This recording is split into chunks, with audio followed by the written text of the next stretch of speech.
Hello everyone and welcome to the Franchise Show. And we've had a week off, so welcome back. I was off attempting to play golf. Not very well. There was some good golf played, but not by me. But it's great to be back with you all.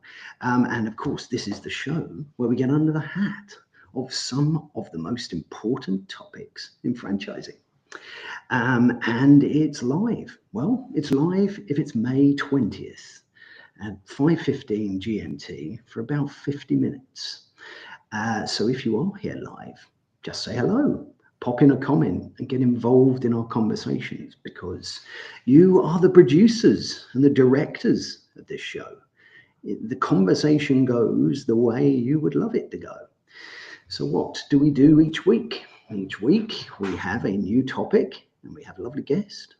And there's no exception to that. Today we have a fantastic guest. First of all, I'm going to introduce you to our topic, which is going to be the Franchisee Avatar.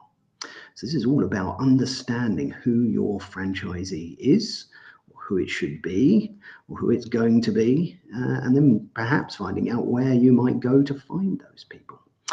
So without further ado, I'd like to welcome back returning guest and supporter of the show, Brandon Gallo. Brandon, welcome to the Franchise Show.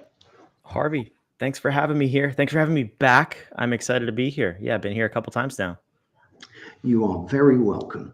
And perhaps we could start off as ever with a little introduction to yourself because there are new people here, and a little bit of an introduction to Humanop. We've spoken about it a little bit before, but I know you've got a fantastic new product. So perhaps just a little bit about yourself and a little bit about why we're talking about avatars and how your fantastic software can help that.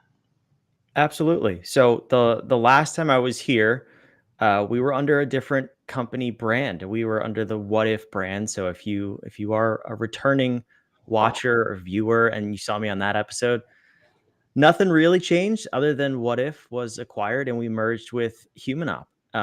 And now, so as the Humanop COO, it's my role to basically manage the operations, all the fun things a COO does, right? But Humanop as a whole has been around for 20 years. The technology's been around for 20 years, patented for the last 10. Easiest way to think about it is kind of put it in the bucket of a personality assessment. Now it's the one in the world that's patented, which makes it very unique in that we can basically quantify a human being. So in the context of today's conversation, we can, with pinpoint accuracy, figure out who's going to be a good fit for a franchise as a franchisee, as an employee of a franchise. We can clone existing franchise locations and figure out what makes those teams tick. And really just, again, with accuracy and confidence, understand the people that are running and moving our brand forward, which in the franchise world especially is so hard because you want people to come in, you want new franchisees, but you can't really control who they are and how they operate the brand. And it's not about control, but it's about understanding, is this person going to be set up for success? And are they going to propel this brand forward, or are they going to struggle within this brand? So a lot of different dynamics that I'm very excited to unpack with you today, but it's all about people on today's episode. Love it. Love it. We're going to get well into all of those lovely things that you've been talking about. But before we do that, I'd like to say hello to a few people who have joined us here today live. So first person, it's double Brandons today. That's too many. I should leave. I need to get out of here. We have Brandon Morris with us. Brandon said hello and hello to you. Welcome to the Franchise Show. Looking forward to hearing your thoughts on people, on human beings, and what that avatar means to you. So great to have you with us. We have the wonderful Penny Hopkinson. Always great to have Penny with us. Penny is a supporter of our show and has written, of course, a wonderful book, which is called Manual Magic. Now, is it going to be the right way round, Penny? I wonder. No, it's not. I'm sorry. But if you want to get your ops manuals the right way round, talk to Penny. I love that advert. I came out there all on my own. But of course, your QR code is there as well. Penny has put hello, Harvey, and all the other franchise friends on this beautiful sunny day. Well, it's fantastic to have you with us as always, Penny. Lovely to hear your thoughts as well on franchisee avatars, what that means to you, what your experiences have been over the years dealing with different people and trying to work out who they are and are they a good fit. We have the lovely Simon Wise. Always fantastic to have Simon with us. Simon, of course, welcome to the Franchise Show. A great contributor, supporter, and my partner on our sister show, Franchising Brand Stories. So fantastic to have you with us, Simon. Looking forward to hearing your thoughts. Simon is, of course, a recruiter and really has to understand, people. You said there, Brandon, about quantifying and qualifying and what a human being is. A number is very easy to quantify, but a human being not so easy. So it'd be interesting to see how you do that. We've got a couple more people to welcome before we start to get into this conversation. We have the lovely Tim Morris. Tim, alongside Nikki, are also supporters of the show. Fantastic to have you with us, Tim. Tim's put good evening, everyone. Afternoon, actually. From a sunny and warm Toronto. Very good. Tim is obviously internationally traveling. Really looking forward to this week's conversation. Well, as are we, Tim, as are we. Fantastic to have you with us. Tim is a great expert here in the UK and really understands the franchise space. So it's going to be fantastic to have your thoughts as we go through this conversation on what a avatar is as a franchisee. I speak to franchisors all the time to try and understand what type of people choose their businesses. And it's always very varied. So it makes things quite tricky when you're looking at, as Brandon said, cloning that in the future. We've got a couple of good questions coming up from Simon Wise and from Nick Pleven. But before we get to that, let's just welcome Nick to the show.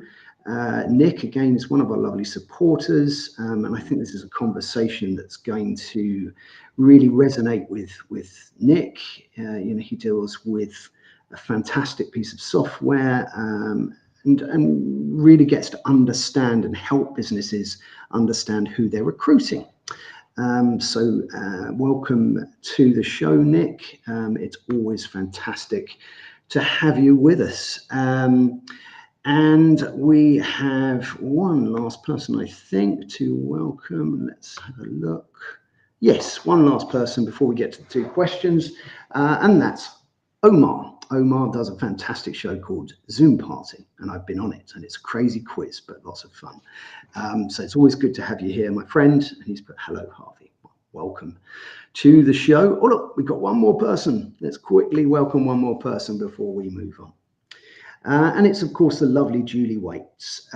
Julie's put good evening from a very sunny northeast England. Julie does a fantastic thing called First Friday. You must check that out. And as you can imagine, it's on the first Friday of every month. And it really adds value to the franchise space. So I ask you to connect with Julie and check that one out. Right, let's get into this. Let's take this question here from Simon. Simon's put, can we get 3 top tips for identifying your ideal franchisee avatar? Where do you start? Great question. And I think it nicely opens up things here to start to talk about what is the beginning stage of this process for a franchise business to look at.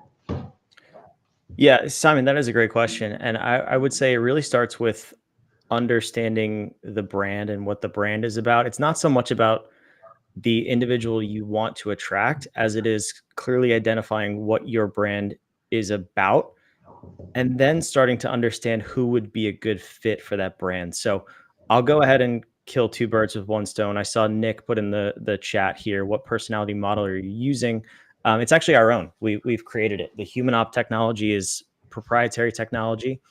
And it's unique in that if there's 8 billion people on the planet, we will produce 8 billion results for our assessment. We give you basically the thumbprint of an individual, and we want to just understand what characteristics they exhibit that would then make them a good fit for a particular brand, or from the employee perspective, a good employee within a particular location.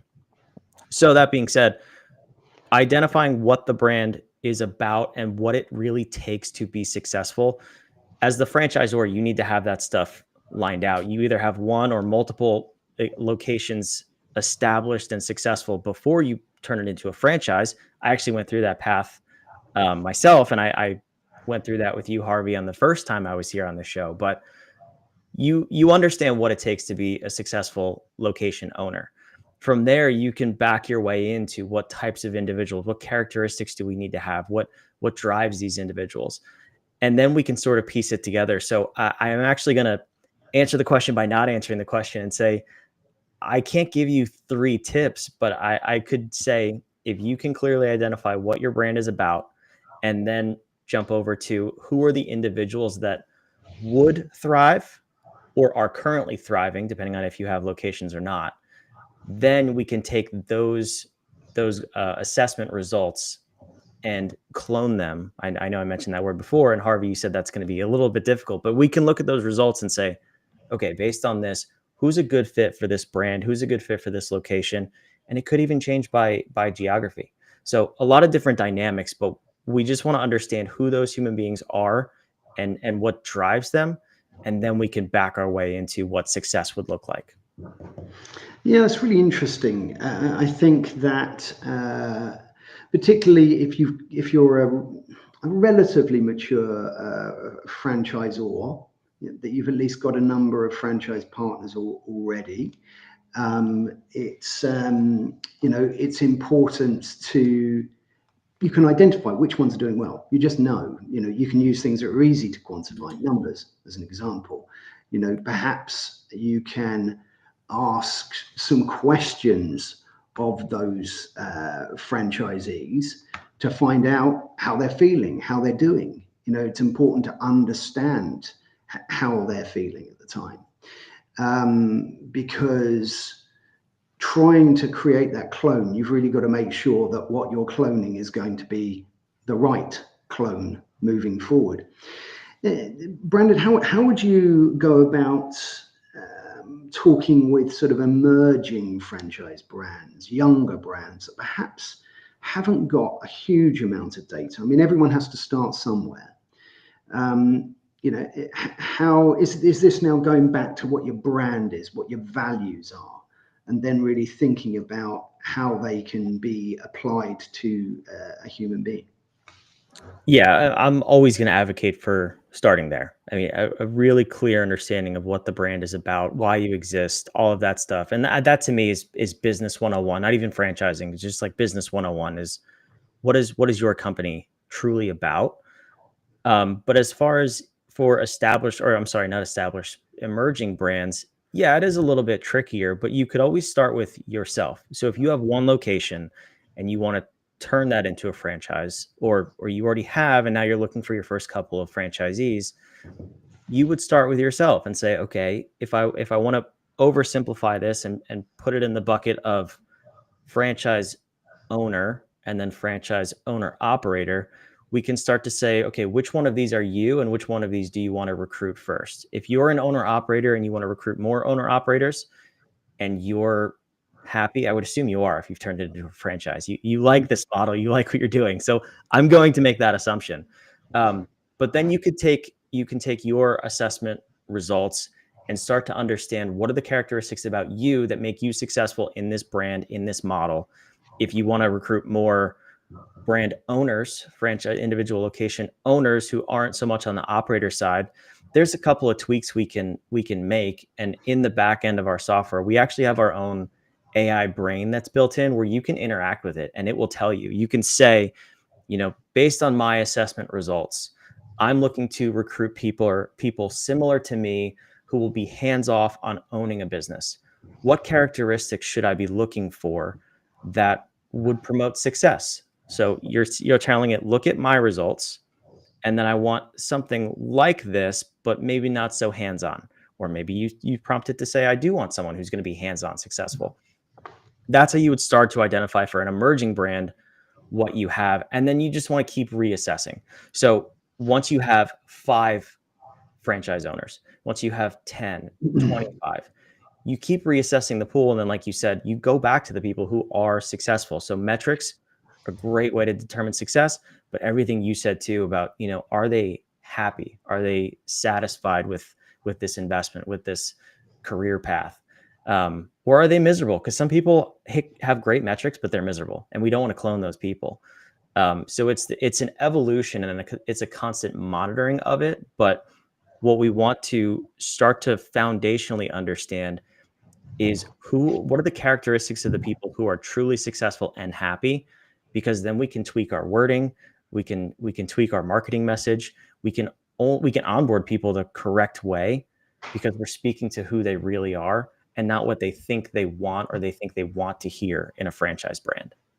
This is some really interesting stuff, because I've spoken to quite a lot of franchisors, and I always ask them, who's their ideal franchisee, and it's always a question that comes back with a varied answer, and I think it's often people from very different walks of life, very different characters, and I think therefore it's very hard for those people without something like this to try and box out what that person really is, what makes them happy and what makes them successful. How can you repeat that? Because the lovely John Hewitt, and I always go back to this, said the secret to success for a franchise brand is happy, successful franchisees. But that's a very easy statement to make, and a tricky one to get right. But if you can identify, if you've got somebody that is happy and is successful, you can, hopefully start to get to the bottom of why. So yeah, love it. Let's have a look. We've got a few questions coming in here, I think. So, we've got a lovely Joe Caruso. Let's put Joe up straight away because I want to say hello to Joe. Joe is a fantastic chap in the franchise space over there in America. I'd always recommend Joe, and talking to him gives some sound advice, and a lovely chap. So let's have a look what he's got to say. Joe's put, what's science and methodology? Oh, bloody, can't even say the word. Methodology is your assessment based on? It's really interesting. I mean, without giving away your IP here and your secret recipe, as it were, what is the sort of the general mix of things that make up this technology to try and identify, what and who people really are? Yeah, it's a great question, Joe. Good to see you. I believe we're connected on LinkedIn, but good to see you here, Joe. And it is a fantastic question. It's one we get a lot, because when you look at regular personality assessments, you think, how could this be used at all, other than being a novelty that maybe we can use in a couple executive meetings, right? How can you use it with a high degree of accuracy and science to place people in brands and companies? And you're right, you can't, because they're really only about 80% accurate, because they are subjective. It's all psychometrics. It's how you think you perceive the world, how you think the world perceives you, fluctuates drastically, and they can be manipulated. So let's keep all of that in mind about personality assessments. Our technology is based on physical law. So if you look at physics and nature, you notice things look different, right? All living things, people, plants, animals. Unfortunately, plants and animals, we can't make money off of them. We can't charge them to use our software. So we don't really specialize in those. That's why we specialize in people. But plants look different, and that means something. Animals all look different within a species, and that means something. People, same thing. Why do we all look different? What we've been able to do with this technology, and what the creator of this technology, believe me, not myself, I'm not smart enough to do that. Her name is Dr. Zana. She's been able to decode physics and say, okay, based on how someone physically appears in the world, we can apply numbers to that and an algorithm. And it's over 99% accurate. And the good analogy that we like to use is, because it's really simple, is vehicles. So we say, in reference to the technology. You're understanding your vehicle of self. But let's take actual vehicles. Side by side, a Ferrari and a Hummer. Visually looking at those two things, you know they are completely different. You know they perform differently. They're meant to do different things. If you took a Ferrari off-roading, it's going to go poorly. If you tried to make a Hummer go 200 miles an hour, also going to go pretty poorly. Human beings are the same thing in that we are designed a certain way by nature, but the unique twist is we're adaptable. We can learn to do new things. We can be trained to do new things. And what we fail to recognize is that that's actually a blessing and a curse. For short periods of time, it's great. It's great to go try to learn new things and do new things. But what is that doing to you long term? Is it actually energizing you? Is it something that's sustainable for you? Or is it draining you? And is it leading to some form of burnout? When we take a step back and use our technology, specifically in the workplace, and this obviously applies to franchises as well, what we can see is that we're able to predict burnout and we're able to predict success. So for an individual role, if we look at someone's results that we call a grid, it gets fed back to us as a grid. If we look at these results and then we look at the role that they're going to perform, we can overlay those two and say, based on the functions of this role and the natural makeup of this human being, they will eventually burn out, or they will absolutely be lit up by this role. They will have success and sustainable success in a role. So what we don't want to do is put people in buckets and say, they can or can't do something. We just want to say this role, this set of tasks, these responsibilities, whatever it may be, that's going to drain them of energy. It's going to cause them fatigue and burnout. They're going to show up in a more toxic state eventually. Or we can put them in this role or kind of custom create a role that's able to energize them and have them optimized in a peak performance level so that their performance and their role is sustainable. We want to reduce the costs of burnout, of exhaustion, of fatigue and toxicity in the workplace, because that's where really your conflicts come from, interpersonal conflicts. That's where issues with customers come from. So many things that are associated with burnout and toxic employees in the workplace that we just want to reduce those things if we can. I mean, fascinating stuff. I'm going to go to a comment from Nick in a minute, actually, because what I want to get to here is you mentioned a figure which is very surprising and very impressive. You said it was 99% accurate. Mm-hmm. Now, Nick's put, how do you validate 99% accuracy? I'm going to put that up there, but I want to sort of frame this question that you want to be able to check this. It's all very well having a software and the various things that you go through to ensure that software is as good as it can be. But I suppose one of the ways you check, and correct me if I'm wrong, if we're dealing with, let's say, an emerging brand who's trying to identify who their franchisee avatar is, they use the software, they work on themselves as that avatar to base things on, and they find a franchisee. But it doesn't work out very well. But like you said, this is an evolving thing, and they have to keep checking it and keep updating it. But let's get to this question. How have you proven that stat? Because it's an impressive stat to quote. Yeah, so the 99% accuracy is the assessment results. Once we start to get into identifying who's going to be a good fit for our franchise based on results, that's a little bit different of an analysis. So I want to put that disclaimer out there, but sure, everyone's individual results, this is how it was able to be patented. So this is all in the patent documents, and it's so it's just been documented by going through offering over 20,000 assessments at this point, and the data that comes back from it. So, and it's also been used on the analysis of things that I mentioned, living things, plants, animals, and being able to quantify those things.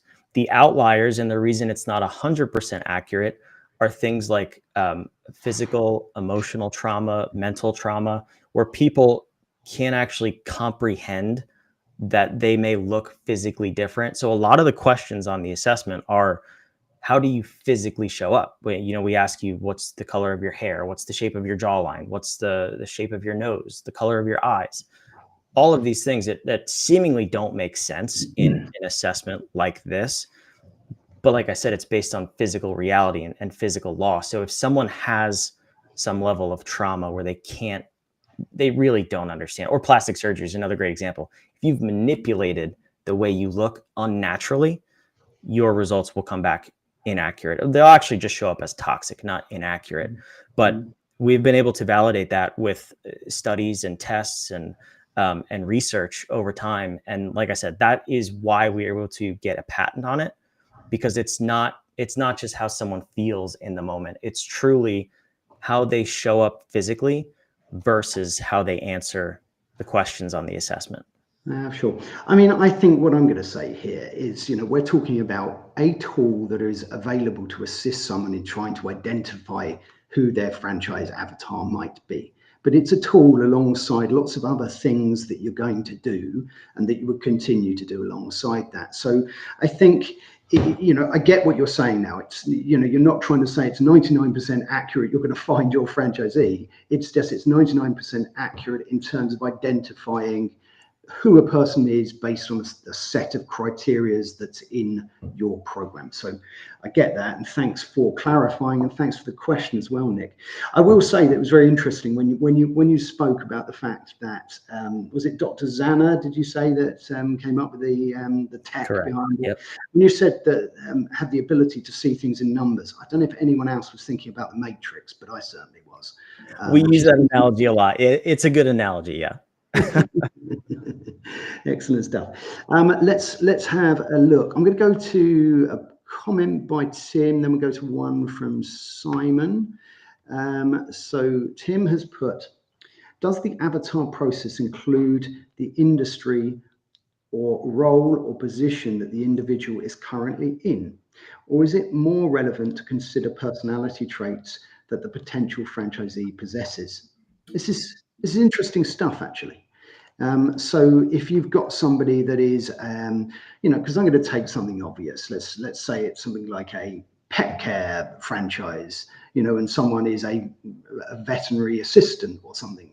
Does it take into account the experience and the current roles and positions as part of that, or is it really just down to characteristics and personality traits? The short answer is no, it doesn't take into account things like experience and current positions. And the reason why is it all goes back to what I said before, where human beings are exceptionally adaptable. And we might find ourselves currently in a role, let's say vet tech, right? You may find yourself currently in that role that's actually burning you out or is a really poor fit for you. So if it were to take 10, 15 years of experience, just because you have history doing this thing doesn't mean that you're naturally gifted at doing it.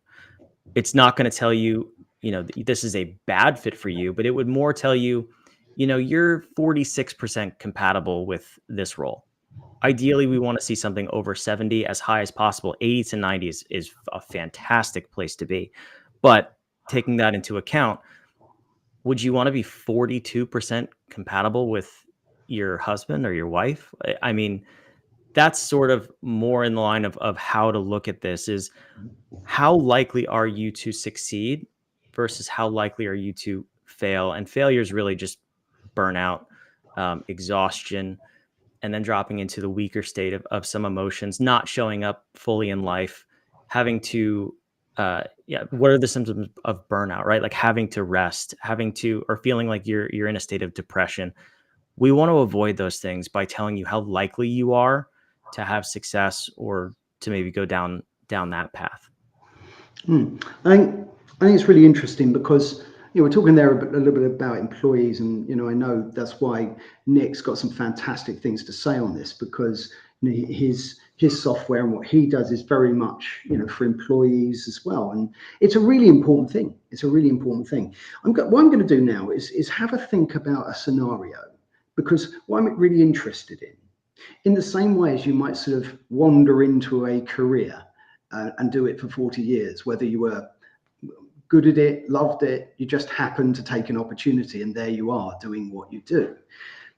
Let's take a franchisee. I mean, it's going to vary depending on regions around the world, and it's going to vary depending on your franchise agreement. But let's say you had a 15-year agreement with a 5 and a 10-year break clause in it. So at those 5, 10, and 15-year points, you can make your decision and work with your franchisor to bring things to a conclusion or an exit or whatever you want to do.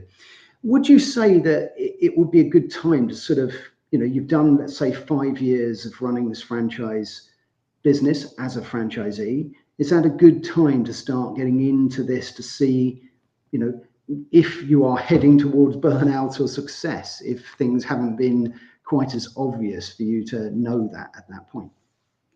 So we recommend taking an assessment every 90 days. We have a free platform for this. Our B2C version of the app is entirely free. It's at humanop.com. So anybody can go take the assessment and kind of see what the results are. If you wanted it in the broader context of a company as a whole, a location, a franchise brand, hiring, all that stuff is in our B2B paid platform. But as far as understanding where you are, we recommend people do it every 90 days, because you can start to see those patterns and be able to say, okay, I'm maybe burning out a little bit because my energy pool, which is one of the sections of the assessment, is decreasing, or maybe my energy pool is increasing, which means I'm operating more in alignment with how I'm designed. It's not, we don't want to reserve it just for milestones. We want to be keeping track of how we're performing in every season of life. More than anything else, it's an optimization tool, an ongoing optimization tool, not just a one-time assessment. There's value in the one-time assessment. Don't get me wrong, because that's how we can hire. We can design roles. We can identify the right franchisees, again, in the context of what we're talking about here and the potential success of somebody. But a lot of people already have employees, they have franchisees, they have brands, and they've been running for a long time. So let's get the baseline of where we're at now and start to monitor every 90 days and figure out where those optimization hotspots are going to be. Because there's a lot of times there's low-hanging fruit with every individual. It doesn't matter the role, franchisor, franchisee, employee of a location. There's going to be opportunities that's really easy, small little tweaks we can make to take that person, that individual, to the next level in the role that they're currently in. So outside of just recruiting and finding the correct people for our brand or employees for our location, we want to optimize every single person from top to bottom. Because when you can do that, you're going to change the trajectory of the business. And we've done this time and time again with teams within very large brands of the Fortune 50 and Fortune 100. We've done this with individual locations. We've done this with multiple location businesses. And it's fascinating to see every time that if you could just up level incrementally the performance of every individual, the business results are exponential. Absolutely. I think it's really interesting to know that you've got that free tool and people can have a look at what that is.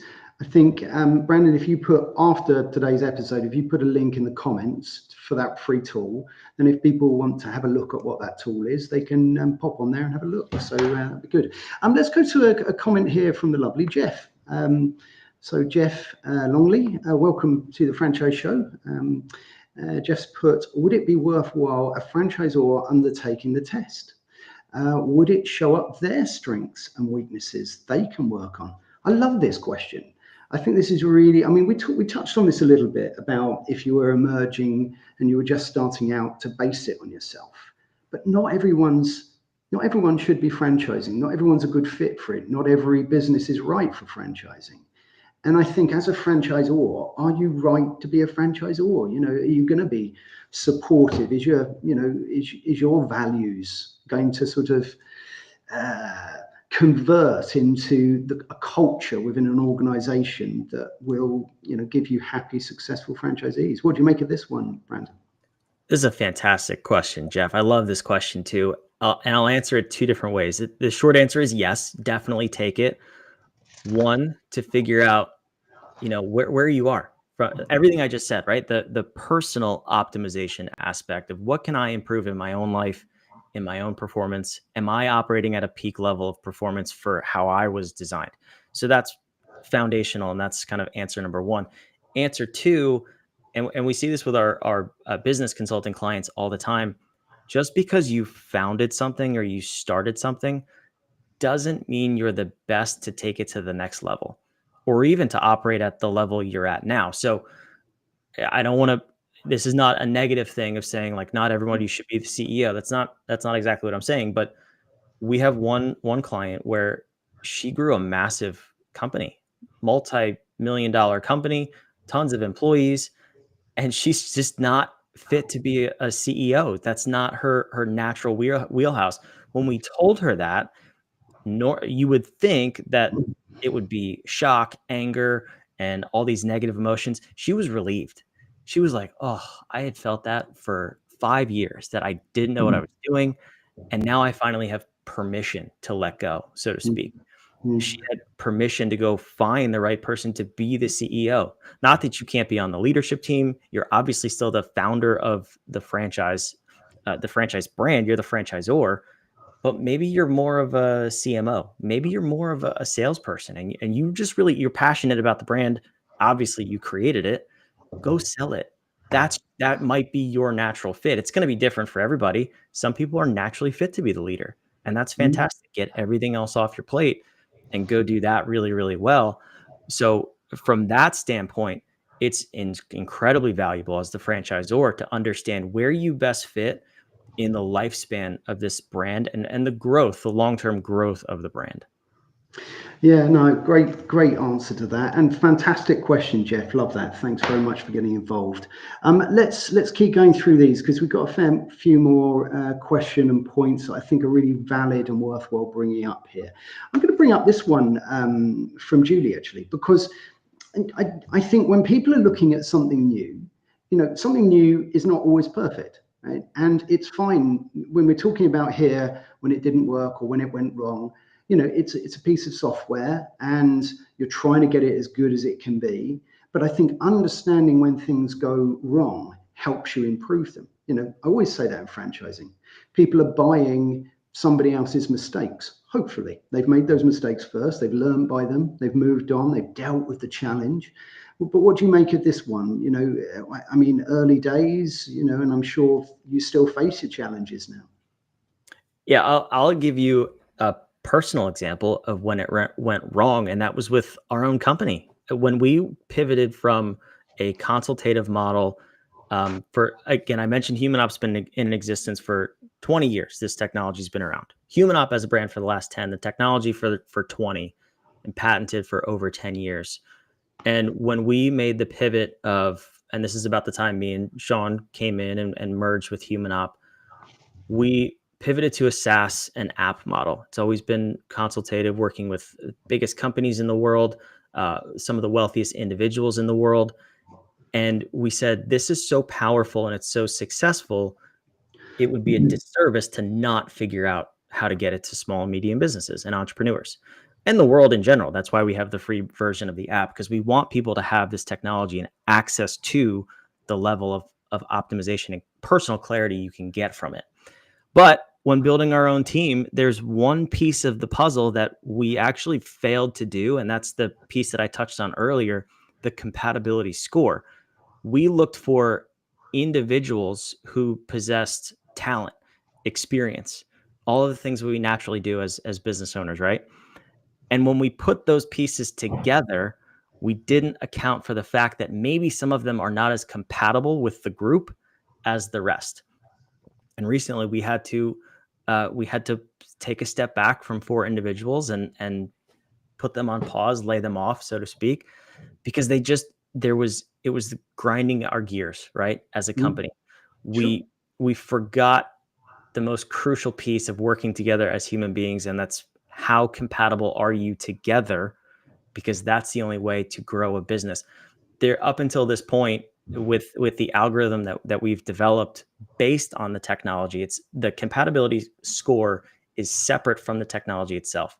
This algorithm that we've now baked into our software is the first time in the last 20 years that it's been able to be automated, and it's the first of its kind in the world.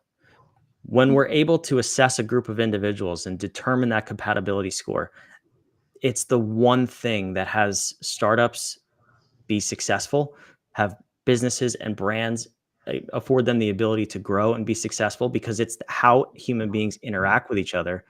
If you don't have that, if you can't identify it, you're just leaving it up to chance, which there's nothing wrong with that. That's what we've done for all of existence in business, right? Is hope we get the hiring part right and hope we gel as a team. Now all we're saying is we're able to do that in an instant with a click of a button. So that's an example of when it didn't work, is when we just looked at the individual components on their own and said, okay, this person is optimized and they're good at what they do. Great. If we didn't take that last step and say, but are they compatible as a whole? And obviously I expressed the results of that. So that would be an example of when it didn't work. I mean, it's good. It's good to be transparent. It's good to talk about when things didn't go well. You know, in franchising, I think we need that. We need to talk about the fact that something didn't go well, and here's a good way to improve on it. Everybody, if you love franchising, wants it to work, and there are lots of different things that we can do to make that happen, including finding the right people. I'm going to come to a couple of points here, because I think when people are trying to understand what this is, it's really important to tick these boxes and deal with these questions as well. So I'm going to bring up this one from Nick, actually. Nick's put in the UK, we have the BPS, British Psychological Society, that approves assessment instruments for use in the industry, and for what purpose. Has your assessment been approved by the USA equivalent organization? This is a really interesting question, because I think when people look at these new pieces of software and how to use them in their business, and are they effective, and what other things around them. I'm going to come on to a great point by Joe Caruso in a minute, but how, you know, and how you check these things and add weight and add a little bit more certainty and get other people involved in it. But is there a similar organization in America? Is it something that you have to adhere to when you were looking at this as a model? And is it something you have to think about when you're looking at it worldwide? Yeah, I actually don't know enough about BPS to know what the equivalent organization is, or if there's an equivalent organization. As I mentioned, it is patented, so there's a rigorous process. The reason all of the other psychology-based assessments are not patented is because there's so much variable data and variable output that it just can't be quantified, and it can't be labeled as scientific. So from that perspective, I would say we've probably gone one step further, but we are certified by multiple organizations to use this assessment, like life coaching, therapy organizations, and this stuff's all on our website as well. Sure. So it's public knowledge. You can go look it up. I just can't give a 100% answer on this one, because I don't know the equivalent of the BPS. No, that's absolutely fine. And thanks for the question, Nick. And perhaps, you know, you can always come back to this, Brandon, and put an answer to the comment later on. But look, it's a great question, Nick. And it's really important when you're considering anything to check these things out and do your due diligence. And, you know, make sure it's right for your business. And bear in mind, it's a tool that you're going to use. You know, you can't build a house with just a hammer. So there's lots of tools in your box, and it's always interesting to discuss new ones and how they're used. But Nick makes a great and very valid point that you need to make sure that you check all of these things in your region, because we're talking all the way around the world here and lots of different things. So please do make sure you check. Let's have a look. I'm going to bring up Joe's comment here, because Joe's put, is the assessment tech peer reviewed? And I think this is an interesting one, because again, when people look at something, and I think the reason that this has ignited the audience here is it's something new. You know, it's something that we're trying to stress test a little bit. You know, is it right? Does it work? Will it work? You know, and this is why we're having some great questions coming in about different ways to try and prove whether it's working for you. And I know, and you've answered it very well. But what do you make of this one about peer, reviews on the tech? Does that happen? This is another one that I definitely have to check into with a 20-year history and using it in so many different places. I don't know. There's been multiple white papers written again by Dr. Zana and books published and all different technology specific publications. Peer reviewed, I don't know. Results, I do know the results and the consistency of the results and the level of success that companies in particular achieve while leveraging the technology. I agree with you, Harvey. Yes, it is a tool, and I'm never going to sit here and say it is the only thing you need to grow a successful business. 100%. However, it is the only thing in existence that gives us concrete understanding of the human beings on our team. And that's the most dynamic and unpredictable part of running a company. So if this tool helps you just crack that code even a little bit, it gets you so much further ahead than trying to guess, which is the methodology that we're using now. So from that perspective, and that's why we have the free version. Go try it. If you hate it, if you don't like the results, if you disagree with it, don't use it. I'm not going to force you to use it. No, exactly. I completely agree with that. And I think also, get your team to try it, get your franchisees to try it, Yeah. get your franchisees to talk to one another about it, get other brands talking about, they can all use it. They can all have an opinion as to, there's regulatory things, which whatever region you're in have to be adhered to. But in terms of how it works for you, and if it works for you, and like you said, it's not going to work for everyone. If you don't like it, don't use it, use something else. Again, I refer back to a toolbox. There's probably 20 different saws that you can use, and different people like using different ones for different reasons. So, but get a diverse viewpoint on this. And in fact, we're running out of time. It's been an amazing conversation, but let's just take one more. Let's just take one more from Joe. Are you worried that if an organization only recruits people that are like one another, that you end up with compatible echo chamber lacking idea diversity? This is a really interesting one, actually, and I think this is interesting because, of course, if you find somebody that is not your perfect franchisee, but someone who loves it, they're successful, they're happy, they're thriving, everything is going as well as it can in that business. Do you want to just repeat that? You probably do, but and I feel this, that sometimes a good idea, and Joe's mentioned the word idea here, sometimes a good idea comes from a diverse or a different opinion. So do you think that the software can you tell the software to bring in that diversity? Can that be added into it so you don't just get sort of complete clones of another successful franchisee? Yeah, and this is the beauty of the technology, being that it's not a psychometric based assessment. We don't ask, who's your political affiliation. But let's go back to the car analogy, right? If you want to race competitively on a track, are you going to pick a Ferrari or a Hummer? You want the people who have proven success and have the highest likelihood of success in that arena. If you want to go off-roading, I'm not picking the Ferrari. I'm sorry, it's just not going to happen. It might be a performance vehicle, but that's not the type of performance it's best suited for. So the characteristics and the design of the vehicle does not mean they think the same. It doesn't mean there's an echo chamber lacking diversity.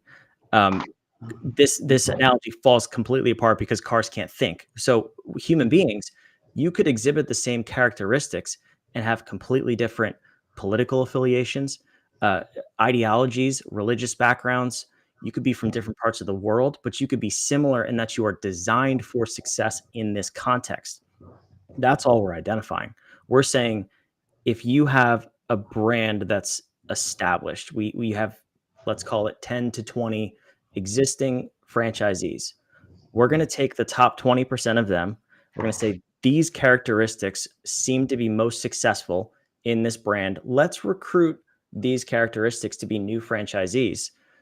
Doesn't matter where they come from, doesn't matter what they believe or how they think. As a matter of fact, I guarantee you they will think differently, because that's the nature of human beings. When we get away from the psychometrics, the behavioral analysis, the the political affiliations and demographics from that perspective, we actually increase the diversity of thought, which is the only type of diversity that matters.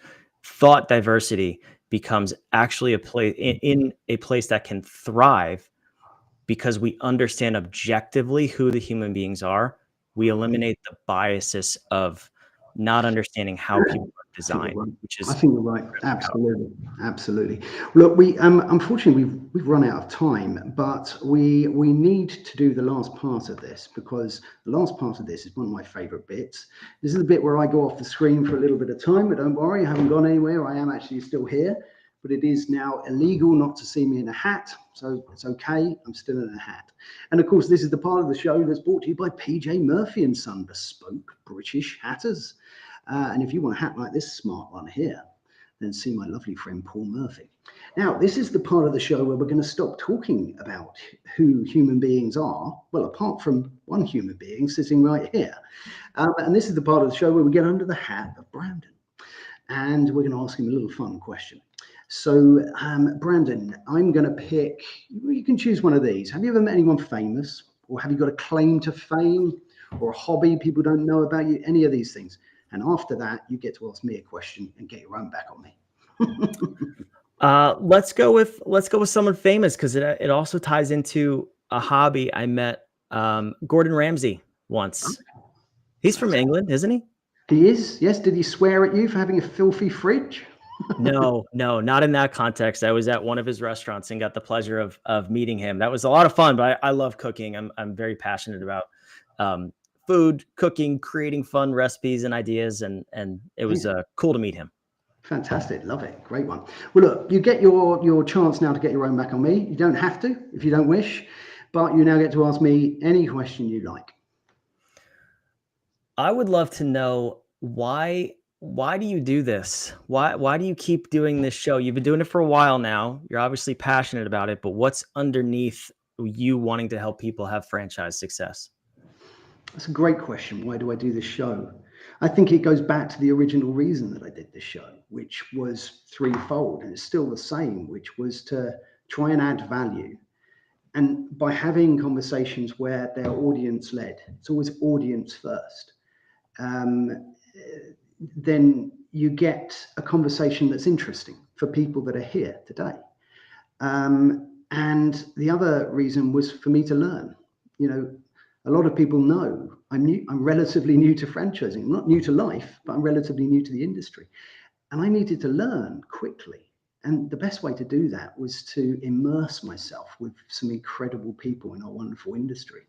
And I continue to do that. So I think it goes back to hopefully still adding value, learning, and just having a great time. I love doing it. So great question. Thank you. I love it. That's awesome. Brilliant. Look, we have now come to the end of today's episode. So that just leaves us with letting you know what's going to be going on next week on the Franchise Show. So join us May 27th, when we will have the lovely Tim Morris and Nikki Senior with us from, of course, The Bridge. And we will be talking about accelerating your franchisee's success. So it sort of dovetails quite nicely on from this conversation. We find out who they are, and then we help them become even more successful. So we're going to find out a little bit about how we do that next week. So please join us for the Franchise Show, May 27th, 5:15 GMT, 12:15 EST. Until next time, have a fantastic week ahead and take very good care. Cheerio.